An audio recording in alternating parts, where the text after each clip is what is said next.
بسم الله الرحمن الرحيم. السلام عليكم ورحمة الله وبركاته. الحمد لله حمدا كثيرا طيبا مباركا فيه مباركا عليه كما يحب ربنا ويرضى. أشهد أن لا إله إلا الله وحده لا شريك له وأشهد أن محمدا عبده ورسوله. يا أيها الذين آمنوا اتقوا الله حق تقاته ولا تموتن إلا وأنتم مسلمون.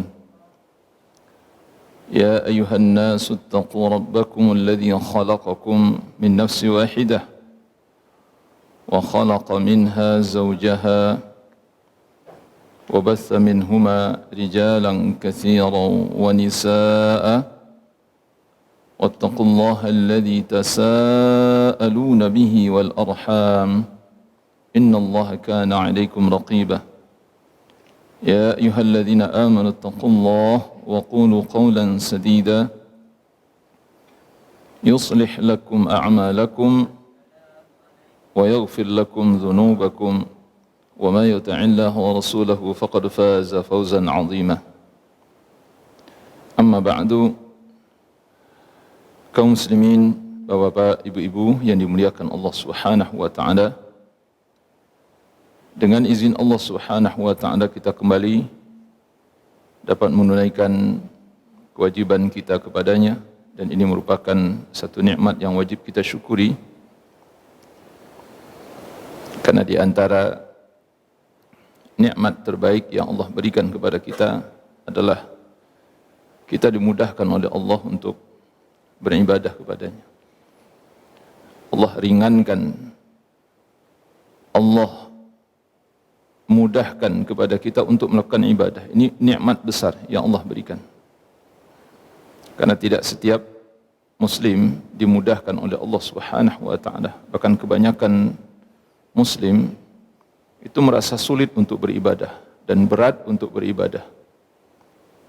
Begitulah faktanya.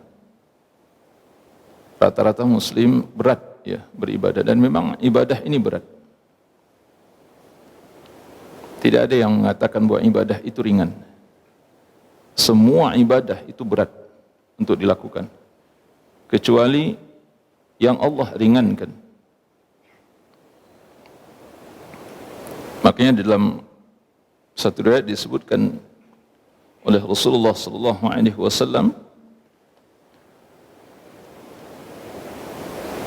wa innahu la yasir ala man yassara alaih. Sesungguhnya kata Rasulullah sallallahu alaihi wasallam, ibadah-ibadah itu sungguh menjadi mudah dan akan mudah bagi orang yang dimudahkan oleh Allah Subhanahu wa taala. Dan ini betul-betul kita rasakan. Jadi kalau kita tidak diberi kemudahan oleh Allah, maka terasa sangat berat ibadah itu. Apapun ya. Bapak Ibu rahmati Allah, apa ibadah yang paling ringan untuk dilakukan? Ibadah yang paling ringan untuk dilakukan apa? Zikir. Itu yang paling ringan. Tapi semua orang berzikirkah? Tidak. Bahkan ada yang habis salat langsung jalan. Ini menunjukkan zikir itu juga berat bagi orang. Ya. Habis salat, tidak zikir, langsung pergi. Karena begitu pentingnya urusan dunia. Zikir pagi dan petang. Itu sangat berat untuk dilakukan, Bapak Ibu, kecuali yang diberikan kemudahan oleh Allah Subhanahu wa taala. Ada orang yang bawaannya lupa terus, lupa mulu zikir.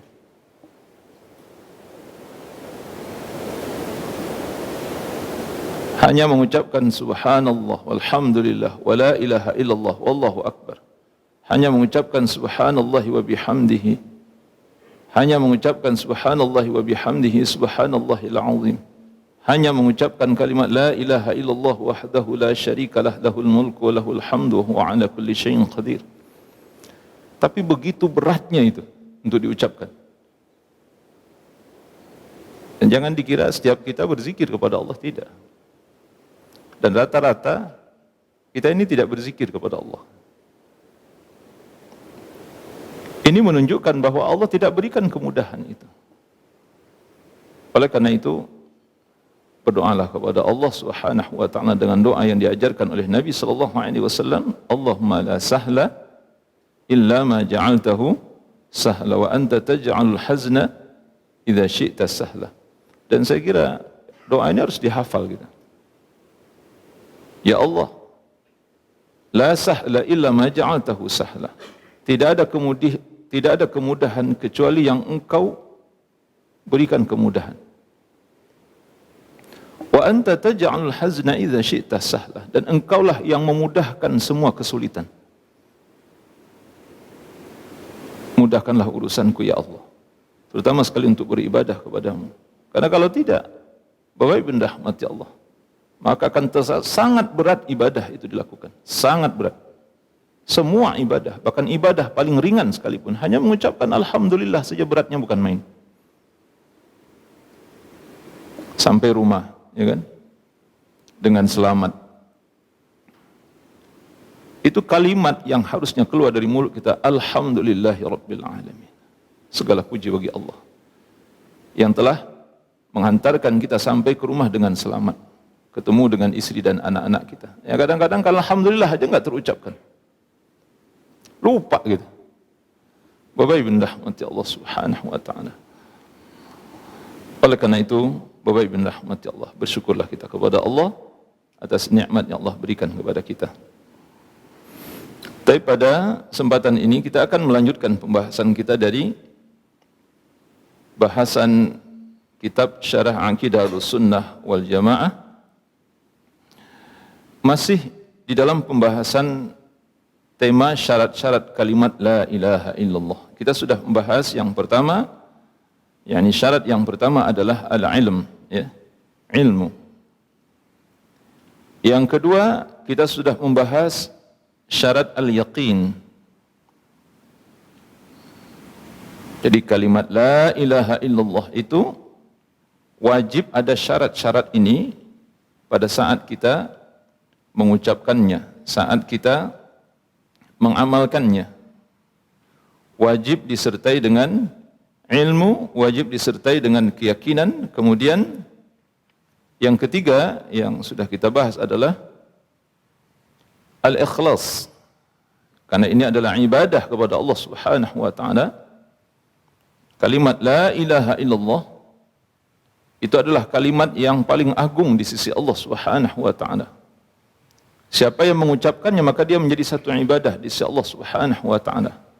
Apakah orang yang baru mengucapkannya untuk memasukkannya ke dalam Islam, atau orang yang sudah terbiasa mengucapkannya, maka dia akan menjadi ibadah. Hanya saja ada yang sifatnya wajib, ini bagi orang-orang yang akan masuk Islam, dia wajib mengucapkan kalimat ini, maka itu hukumnya wajib. Adapun yang sudah berada di dalam Islam, dia mengucapkan kalimat ini hukumnya sunnah. Tapi tetaplah, apapun hukumnya, apakah itu wajib atau sunnah, ini adalah ibadah kepada Allah Subhanahu wa taala yang kita wajib ikhlas di dalam melakukannya. Nah, lawan dari ikhlas itu adalah syirik. Ini yang sudah kita bahas sebelumnya. Kemudian yang keempat, syarat yang keempat adalah as-sidqu. Ini syarat dari kalimat la ilaha illallah. Jadi kalau ingin kalimat la ilaha illallah yang keluar dari mulut kita menjadi ibadah di sisi Allah Subhanahu wa taala, diterima oleh Allah Subhanahu wa taala, maka wajib bagi kita saat mengucapkannya, saat kita mengamalkannya, ada pembenaran di dalam hati, ada kejujuran di dalam hati, atau membenarkan di dalam hati pada saat kita mengucapkan kalimat la ilaha illallah. Jujur, maksudnya mengucapkan kalimat ini dengan disertai pembenaran oleh hati kita. Oleh karena itu, barang siapa yang mengucapkan kalimat ini tidak disertai dengan pembenaran hati, berarti dia mendustakan. Ya. As-sidqu lawannya adalah al-kadhibu, kadhib. Maka orang yang mengucapkan kalimat la ilaha illallah tidak disertai dengan pembenaran dengan hatinya dari kalimat la ilaha illallah ini, maka itu adalah dusta. Berarti dia adalah seorang munafik, seorang pendusta. Oleh karena itu Allah Subhanahu wa taala menyebutkan di dalam surah Al-Baqarah ayat 8 sampai 9, wa minan nasi may yaqulu amanna billahi wa bil yaumil akhir wa ma hum bimumin yukhadi'una Allah wal ladzina amanu wa ma yakhda'una illa anfusahum wa ma yash'urun. Dan di antara manusia ada yang mengikrarkan kami beriman kepada Allah dan kami beriman kepada hari akhir, padahal mereka sesungguhnya tidak beriman. Padahal mereka, kata Allah, sesungguhnya bukanlah orang-orang yang beriman. Mereka hendak menipu Allah dan hendak menipu orang-orang yang beriman. Padahal mereka hanyalah menipu diri mereka sendiri sedangkan mereka tidak menyadari. Bapak Ibu rahmati Allah Subhanahu wa taala, ini yang tidak diinginkan oleh Allah Subhanahu wa taala. Jadi ketika ada orang yang mengucapkan kalimat la ilaha illallah tidak disertai dengan pembenaran dengan hatinya terhadap kalimat ini. Jadi membenarkan kalimat la ilaha illallah, membenarkan apa yang menjadi konsekuensi dari kalimat la ilaha illallah, membenarkan kewajiban-kewajiban yang harus ditunaikan terhadap kalimat la ilaha illallah. Ya. Maka tidak boleh ada seseorang yang mengucapkan kalimat la ilaha illallah kosong dari as-sidq. Ya, kita kembali kepada definisi iman ya yang disebutkan oleh para ulama. Al-iman iqrarun bil lisan, tasdiqun bil qalb, ya tasdiqun bil qalbi wa iqrarun bil lisan wal a'mal wa amalun bil arkan atau bil jawarih. Iman adalah membenarkan dengan hati, mengucapkan dengan lidah, dan membuktikan dengan amal perbuatan kita sehari-hari. Nah, itu yang disebut dengan iman. Jadi iman itu adalah tiga perkara ini. Membenarkan dengan hati, mengucapkan dengan lidah, dan membuktikan dengan amal perbuatan dalam kehidupan sehari-hari. Itu yang disebut dengan iman. Maka tidak bisa ketika seseorang mengucapkan dengan lidah tapi tidak disertai dengan pembenaran dengan hati, maka itu tidak bisa disebut iman. Maka dia disebut munafik.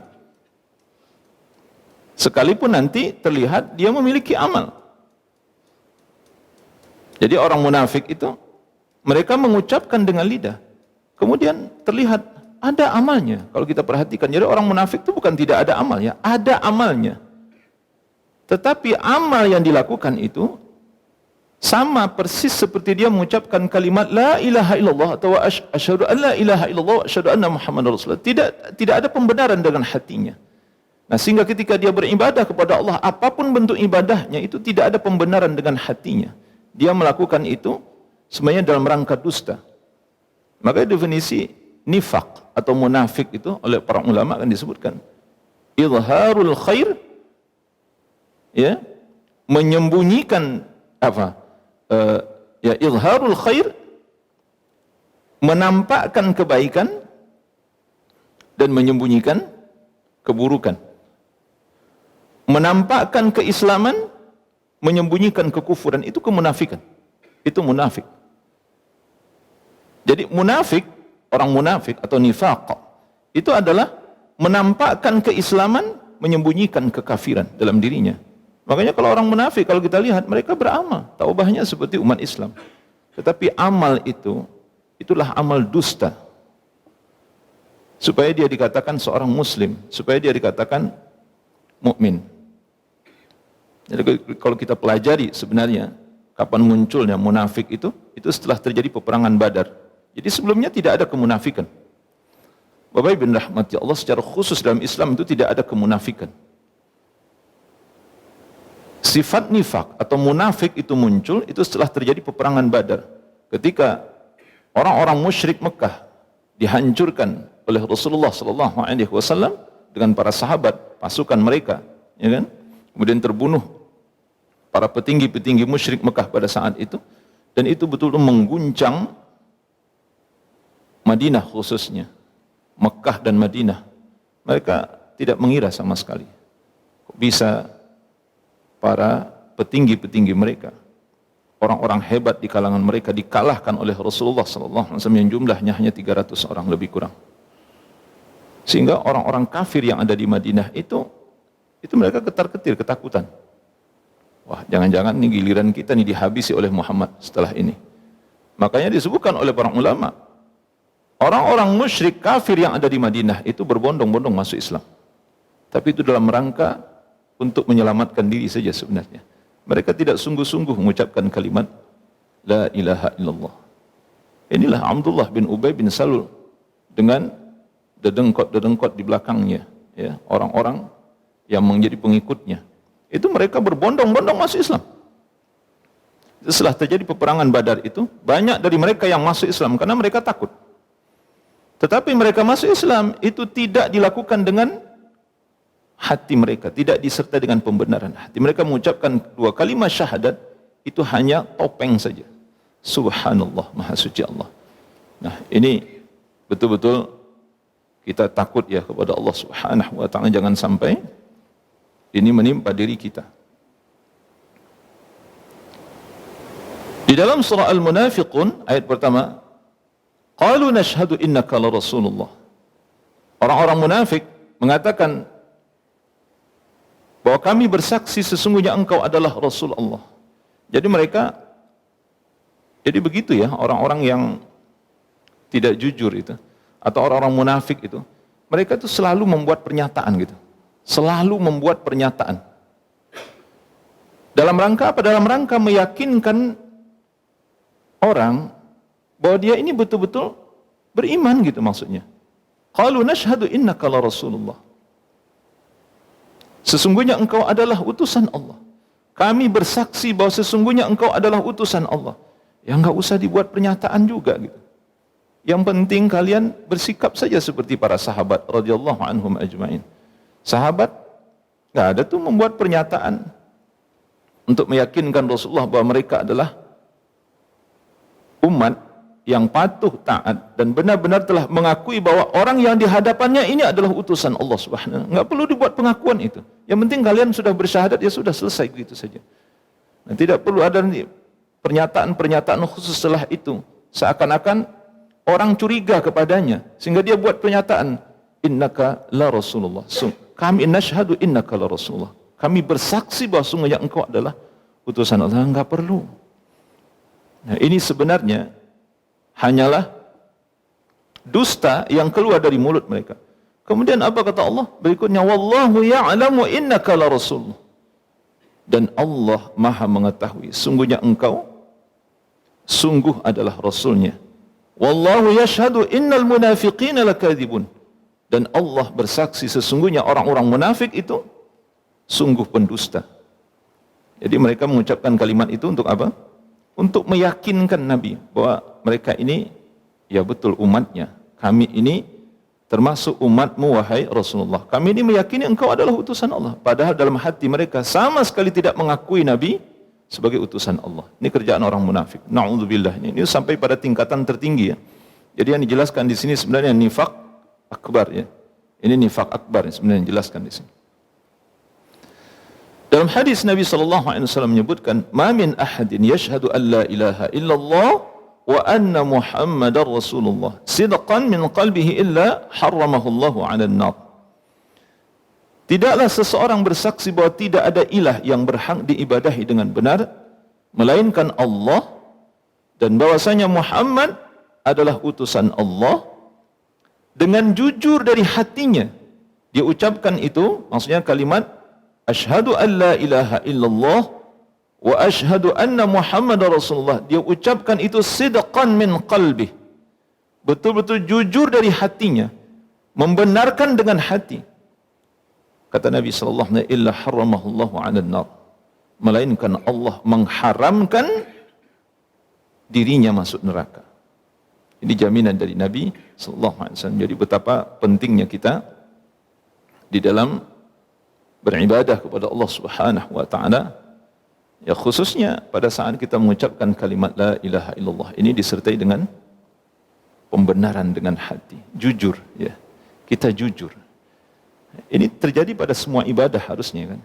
Memang gini awalnya. Ini awal dari semua ibadah itu adalah kita mengucapkan kalimat la ilaha illallah. Jadi kalau kalimat la ilaha illallah saja kita tidak jujur, maka ini akan berefek kepada semua ibadah yang dilakukan, itu pasti tidak jujur.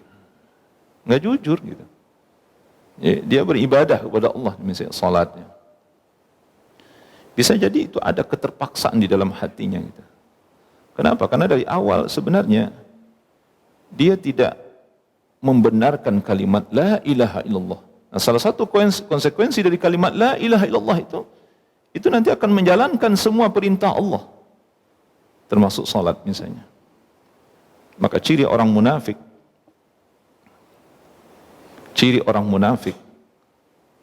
yang paling utama Allah sebutkan dalam Al-Quran itu adalah malas salat.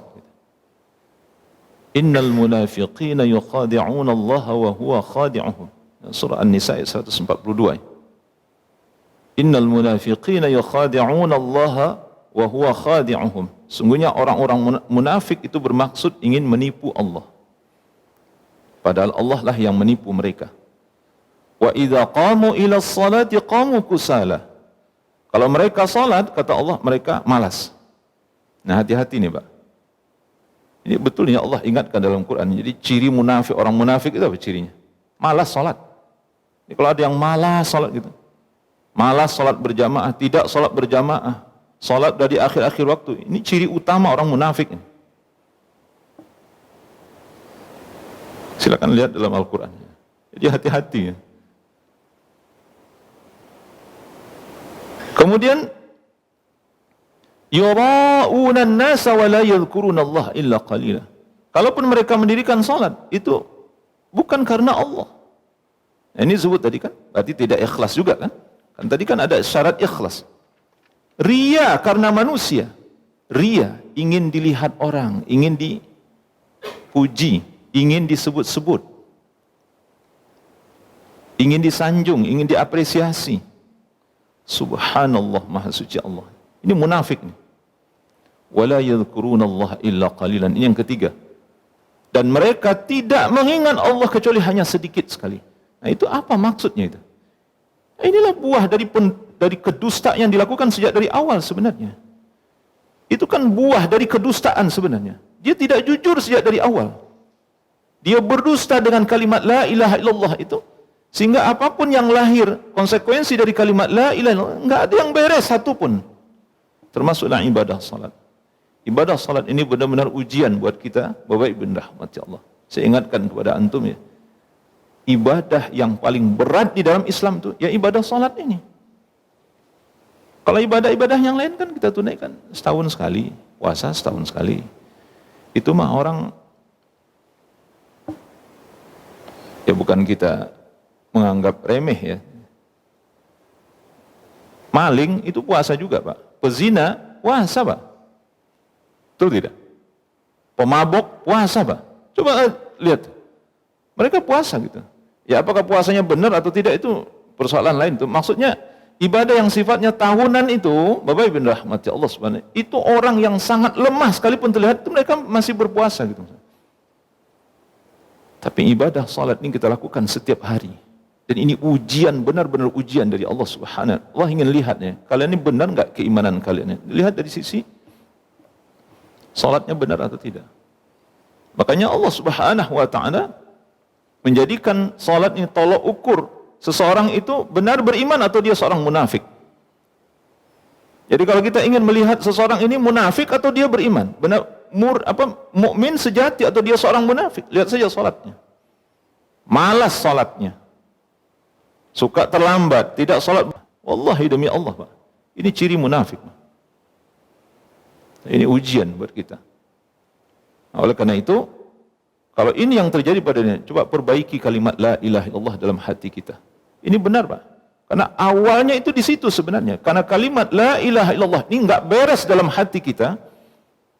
Oleh karena itu berefek kepada semua ibadah yang kita lakukan. Kenapa kita ini kok malas begini, malas begini, malas begini? Tidak ada sungguh-sungguh dalam beribadah.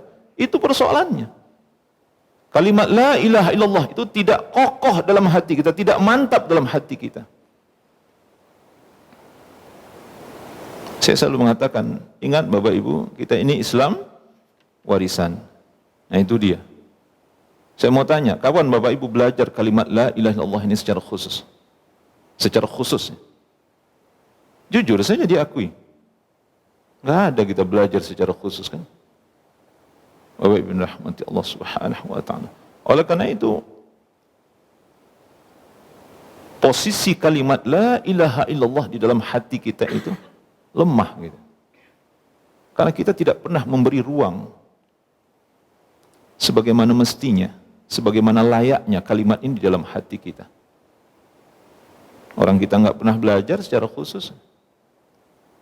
Dia nompang sekedarnya aja. Padahal dia harus ditempatkan di tempat yang paling baik, paling sempurna dalam diri kita ini. Kalimat la ilaha illallah itu. Karena ini asas dari semua ibadah yang kita lakukan. Maka kalau asas ini tidak baik, maka akan mempengaruhi semua ibadah yang kita lakukan. Tidak akan pernah baik. Bapak Ibu rahmati Allah. Kemudian yang kelima, al-mahabbah. Mahabbah itu maksudnya adalah cinta. Lawannya adalah al-baghdha. Lawan dari al-mahabbah ada al-baghdha. Cinta lawannya adalah benci. Ini penting Bapak Ibu rahmati Allah Subhanahu wa taala. Kenapa? Karena tidak ada satu ibadah pun yang kita persembahkan kepada Allah melainkan kita wajib mempersembahkannya dengan cinta. Atas asas cinta, wajib itu, Pak.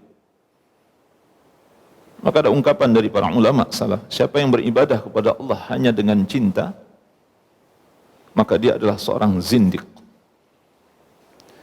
Siapa yang beribadah kepada Allah hanya dengan khauf, maka dia seorang haruri. Siapa yang beribadah kepada Allah hanya dengan raja, ar-raja, maka dia seorang murji'. Siapa yang beribadah kepada Allah atas asas cinta, khauf dan ar-raja, maka adalah mukmin muwahhid, seorang mukmin yang sejati yang mentauhidkan Allah Subhanahu wa taala. Bapak Ibu rahmati Allah Subhanahu wa taala. Maka tidak boleh kita beribadah enggak ada rasa cinta. Dan tidak boleh kalimat la ilaha illallah terucap dari mulut kita dan hadir dalam hati kita tanpa cinta. Kita wajib mencintai kalimat la ilaha illallah. Yang sebutkan. Maksudnya adalah kita wajib mencintai kalimat tauhid ini, mencintai kalimat la ilaha illallah ini, mencintai isinya dan mencintai semua konsekuensi yang ditunjuk oleh kalimat la ilaha illallah ini. Imam Ibn Qayyim rahimahullah ta'ala mengatakan, jangan pandang remeh masalah cinta ini. Karena kesyirikan pertama sekali terjadi pada diri manusia itu karena cinta. Dan itu benar, Pak. Coba kita lihat nanti riwayat dari Imam Bukhari apa yang diriwayatkan dari sahabat Abdullah bin Abbas radhiyallahu anhuma, terjadi kesyirikan pertama sekali di zaman Nabi Nuh alaihi salam. Itu sebabnya itu. Cinta, coba untuk pelajari itu. Itu karena cinta itu, Pak. Karena cinta yang begitu mendalam kepada guru-guru mereka. Akhirnya dibuatlah patung-patung. Ya enggak? Patung. Itu awalnya begitu, Pak. Buat patung. Nah, awalnya patung atau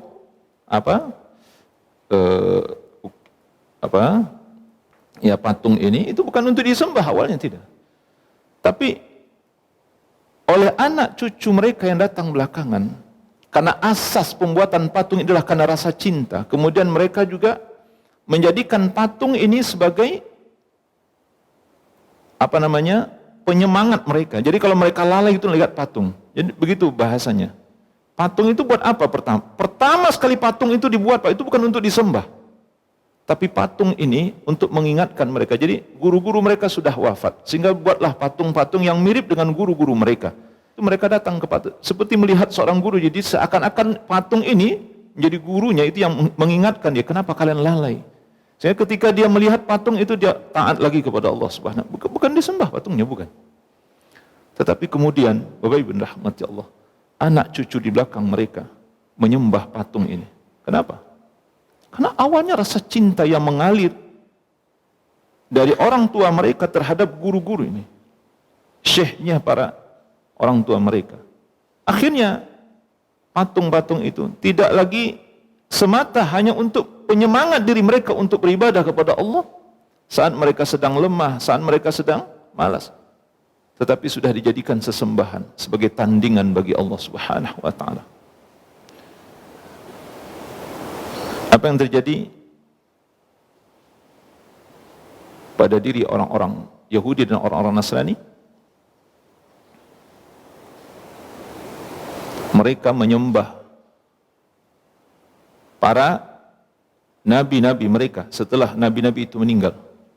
Nabi-nabi diwafatkan oleh Allah Subhanahu wa taala. Sehingga Rasulullah sallallahu alaihi wasallam dalam hadisnya tak kurang dari 7-8 hadis Nabi sallallahu alaihi wasallam, bahkan kalau kita kumpulkan seluruhnya, itu kalau kita lihat, Pak, ini termasuk hadis-hadis yang larangan menyembah kubur, larangan salat di kuburan, dan larangan menjadikan kuburan itu sebagai tempat salat. La'anallahu al-yahuda wan nasara ittakhadhu qubur anbiya'ihim masajid. Kata Nabi sallallahu alaihi wasallam, semoga Allah mengutuk, melaknat orang-orang Yahudi dan orang-orang Nasrani karena telah menjadikan kuburan para nabi mereka sebagai masjid, sebagai tempat sujud. Itu apa penyebabnya, Pak? Itu cinta. Jangan salah ya, itu karena cinta, Pak. Jadi awalnya tidak ada kesyirikan itu sebenarnya, tapi karena cinta, karena ghulu, ya. Dan ghulu itu terjadi itu karena cinta. Makanya Allah katakan di dalam surah An-Nisa ayat 170, ya ahlal kitab la taghlu fi dinikum wa la taqulu 'ala Allahi illa al-haq. Wahai ahli kitab, kata Allah, jangan kalian ghulu di dalam agama ini. Ghulu itu apa maksudnya? Berlebih-lebihan. Dan berlebih-lebihan itu tidak bisa disangkal bahwa itu lahir dari rasa cinta yang ada dalam hati seseorang. Terhadap siapa? Terhadap Isa. Sehingga Isa dikatakan itu anak Allah. Mereka katakan Isa adalah Allah. Subhanallah. Nah, oleh karena itu di dalam surah Al-Baqarah ayat 165 Allah ingatkan, wa minan nasi may yattakhidhu min dunillahi andadan yuhibbunahum ka hubbillah walladzina amanu asyaddu hubban lillah. Dan di antara manusia ada yang menyembah tandingan-tandingan selain dari Allah. Mereka mencintai sesembahan itu sebagaimana mereka mencintai Allah. Subhanallah, maha suci Allah. Nah, ini di antara bentuk kesyirikan yang paling besar dalam Islam. Bapak Ibu, hati-hati ya. Adalah ketika kita membagi cinta kita kepada Allah kepada yang lain. Ini dalam rangka pengagungan ya, dalam rangka pengagungan. Nanti beda halnya kalau kita mencintai istri kita, anak kita, itu lain lagi. Itu lain lagi. Ini disebut dengan cinta berdasarkan tabiat manusia. Nanti dijelaskan oleh Imam Ibnu Qayyim rahimahullah ta'ala. Ada dalam kitab beliau, nanti dijelaskan tentang cinta itu. Beliau menjelaskan maratibul hubb, tentang tingkatan-tingkatan cinta. Itu nanti. Bapak Ibu rahmati Allah Subhanahu wa taala. Siapa yang membagi cintanya kepada Allah dengan yang lain, maka inilah yang disebut dengan syirik. Di antara manusia ada yang menyembah selain Allah. Dia mencintai sesembahan itu seperti mencintai Allah. Subhanallah, maha suci Allah. Jadi orang-orang musyrik itu, Pak, mereka mencintai patung-patung yang mereka sembah itu seperti mereka mencintai Allah. Bayangkan. Mau nggak Allah diduakan begitu? Orang poligami aja istri nggak mau Seorang suami punya istri 2, 3, 4, itu halal atau tidak, Bapak Ibu? Boleh atau tidak? Boleh. Halal atau tidak? Halal. Boleh nggak membagi cinta istri kita itu? Boleh tidak? Boleh. Itu nggak ada masalah sebenarnya. Ya cuman persoalan dia cemburu segala macam itu urusan lain sebenarnya. Tapi dalam Islam,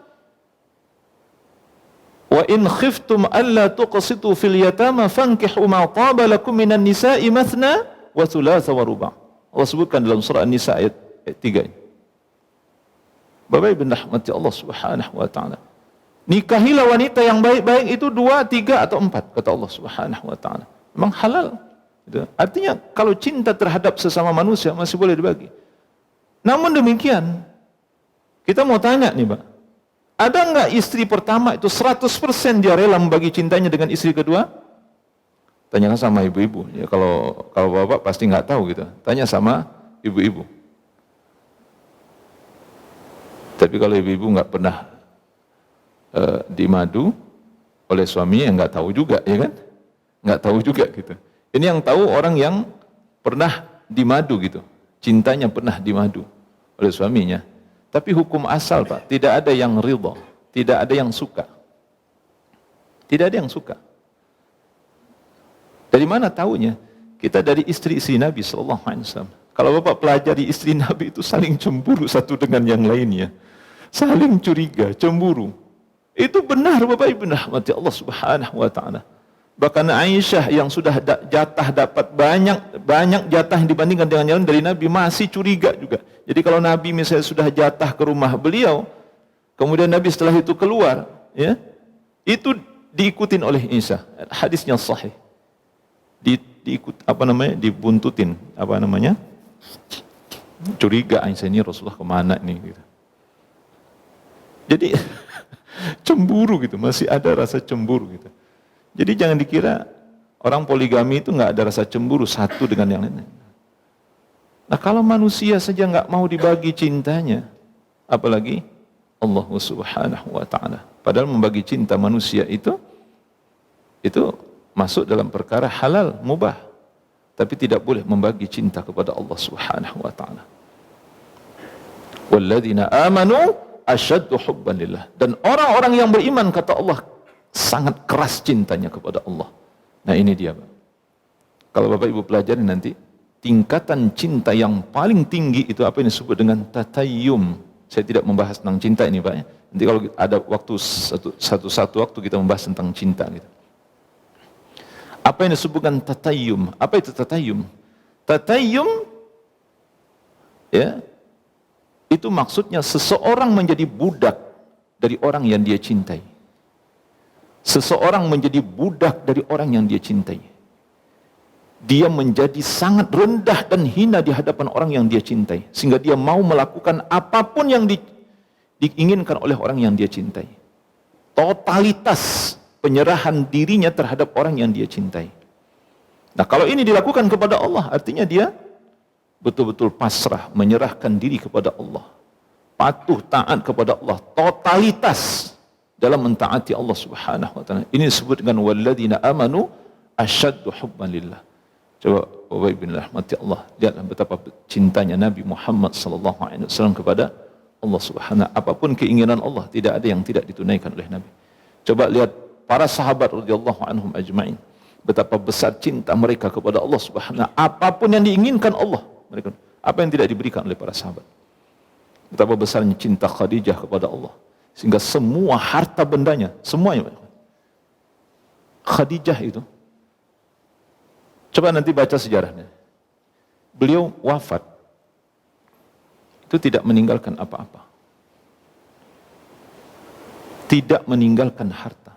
Habis hartanya untuk dakwah Nabi SAW. Itu betapa besarnya rasa cintanya. Mana ada orang mau ngasih, bahkan dalam satu hadis disebutkan, bahwa infak, sedekah itu bukti keimanan yang benar dalam hati seseorang dan bukti cinta. Mana ada orang mau berkorban seperti itu? Semua sahabat kecuali orang-orang munafik, mereka rela mati mengorbankan jiwa mereka untuk siapa? Untuk Allah Subhanahu wa taala. Saking besarnya cinta mereka kepada Allah. Mereka enggak peduli walaupun setelah itu mereka akan meninggalkan istri dan anak-anak mereka. Dan mereka ingin segera bertemu dengan Allah, rindu bertemu dengan Allah. Ini bentuk wujud dari tatayyum yang ada pada diri para sahabat radhiyallahu anhum ajma'in. Demikian pula para ulama yang datang setelahnya. Nah, inilah yang harus kita ikuti, harusnya dalam diri kita ini sebagaimana Allah berkata, walladzina amanu asyaddu hubban lillah. Cinta kepada Allah itu sangat keras sehingga tidak ada terbagi kepada siapapun, hanya untuk Allah Subhanahu wa taala. Qul in kuntum tuhibbunallaha fattabi'uni yuhibbukumullah wa yaghfir lakum dzunubakum wallahu ghafurur rahim. Surah Ali Imran ayat 31. Katakanlah, jika kalian mencintai Allah, maka ikutilah aku. Niscaya Allah akan mencintai kalian dan mengampuni dosa-dosa kalian. Dan sesungguhnya Allah Maha mengampuni, Allah Maha Pengampun lagi Maha Penyayang. Nah, di sini Allah minta bukti gitu ya. Jadi kalau kita mengaku cinta kepada Allah, buktinya apa? Kita harus patuh kepada Nabi Muhammad sallallahu alaihi wasallam. Fattabi'uni. Kalau kalian benar cinta kepada Allah, ikuti aku, kata Rasulullah sallallahu alaihi wasallam. Patuhi sunnah Nabi sallallahu alaihi wasallam. Ikuti sunnah Nabi sallallahu alaihi wasallam. Jangan omong doang, ya kan? Kita mencintai Rasulullah, mencintai Rasulullah. Bahkan kadang-kadang ada orang yang kadang-kadang pembelaan terhadap Nabi itu mereka tampakkan betul ya, ketika Nabi dihina itu. Jadi pembelaannya itu bagus ya sebenarnya. Tapi dalam kehidupan sehari-hari mereka tidak mengikuti sunnah Nabi sallallahu alaihi wasallam. Ayol ikhwan fiddin rahimani wa rahimakumullah jami'an. Jadi bukti cinta kepada Allah itu adalah kepatuhan kita kepada Rasulullah sallallahu alaihi wasallam. Dalam satu hadis Nabi sallallahu alaihi wasallam bersabda, "Thalathun man kunna fihi wajada bihinna halawatal iman." Ada 3 perkara kata Nabi, yang apabila 3 perkara ini ada pada diri seseorang, maka dia akan merasakan manisnya iman. Man kana Allah wa rasuluhu ahabba ilaihi mimma siwahuma. Yang pertama kata Nabi, bahwa Allah dan Rasulnya lebih dia cintai dibandingkan dengan yang lain-lainnya. Allah dan Rasulnya lebih dicintai dibandingkan dengan yang lainnya. Jadi begini seharusnya kita terhadap kalimat la ilaha illallah. Mencintai kalimat la ilaha illallah sebagai wujud cinta kita kepada Allah Subhanahu wa taala dan Rasulnya sallallahu alaihi wasallam. Wa yuhibbal mar'a la yuhibbuhu illa lillah. Bahwa dia tidak mencintai seseorang melainkan cinta itu karena Allah Subhanahu wa taala. Ya, seperti kita mencintai istri kita, anak-anak kita, kita mencintai harta benda kita, kita mencintai pekerjaan kita, kita mencintai apa-apa yang sifatnya dunia ini. Tapi semua itu kita lakukan harusnya karena Allah. Ya, mencintai itu karena Allah. Wa ayyakraha ay ya'uda fil kufr ba'da an anqadhahu Allah min kama yakrahu ay yuqdhafa fin nar. Kata Nabi sallallahu alaihi wasallam, yang ketiga, dia tidak suka kembali kepada kekufuran setelah dia diselamatkan oleh Allah dari kekufuran tersebut, sebagaimana dia benci atau tidak suka kalau dia dilempar masuk ke dalam api. Bapak Ibu rahmati Allah Subhanahu wa taala. Yang ketiga ini paham maksudnya apa? Ini agak sulit diamalkan ini, Pak. Yang ketiga ini sulit untuk diamalkan. Jadi begini maksudnya. Jadi kalau kita sudah diselamatkan oleh Allah dari kekufuran atau dari satu perbuatan dosa dan maksiat, kemudian harusnya kalau kita ingin merasakan manisnya iman, apa kata Nabi? Kita benci untuk kembali kepada dosa dan maksiat yang kita lakukan itu, seperti kita tidak suka kalau kita dilempar masuk ke dalam api. Ada nggak yang suka dilempar masuk ke dalam api? Ya nggak ada yang suka. Apalagi dalam neraka gitu, nggak ada yang suka gitu. Nah, kebencian kita terhadap maksiat itu seperti kebencian kita terhadap kalau kita dilempar masuk ke dalam api. Ini berat. Makanya tobat kita bolak-balik itu, Pak. Itu apa persoalannya sebenarnya? Karena hati kita tidak 100% benci kepada maksiat itu. Hati kita ini tidak 100% benci kepada dosa dan kekufuran itu. Makanya bolak-balik aja. Jadi kadang-kadang sadar, insaf, tobat, habis itu balik lagi. Bolak-balik. Nah, ini sebenarnya apa yang terjadi pada diri kita? Ya itu dia. Kita tidak sampai pada titik, pada tingkatan di mana benci kepada kekufuran. Sebagaimana kita benci kalau kita dilempar masuk ke dalam api. Oleh karena itu, inilah yang menyebabkan kita tidak pernah merasakan manisnya iman. Bapak Ibu rahmati Allah Subhanahu wa taala. Waktu kita habis, Masya Allah. Jadi yang ke-6 dan ke-7 insyaallah kita jelaskan pada pertemuan yang akan datang. Mungkin kalau ada yang perlu kita diskusikan terkait materi ini, saya persilahkan. Silakan Bapak Ibu kalau ada pertanyaan, mungkin satu pertanyaan sebelum kita tutup. Mudah-mudahan bisa dipahami ya apa yang saya sampaikan. Insyaallah ya Bapak Ibu ya. Alhamdulillah, ini pelajaran kita pada siang hari ini ya. Siang hari yang insyaallah diberkahi oleh Allah Subhanahu wa taala.